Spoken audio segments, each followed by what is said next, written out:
ยามบ้านเมืองเบาลีสูงยุงใจอย่าตื่นเต้นต้องโก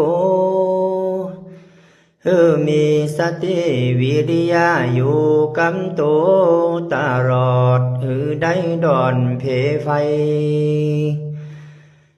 ได้พังยังข่าวสารบ้านเมืองไป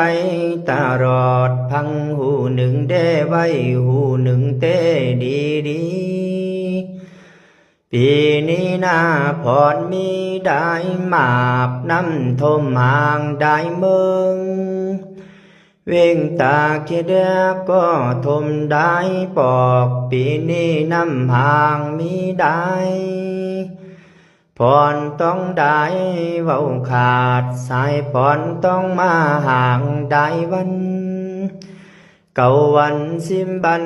ก็ว่าต้องตัวรงตั้งเมืองเอ็นดูผู้ปบเพภัยก็ว่าส่องใจว่ามีแห่งใจ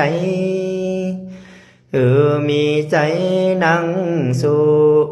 ผ่านป้อนไปโดยดียามคิดใจ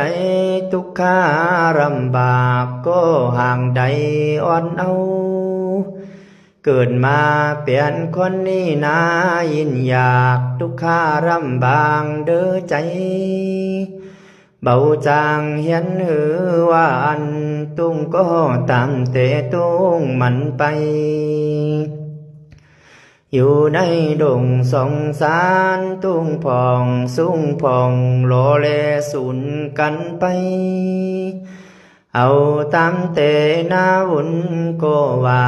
เว้าอย่าจะเร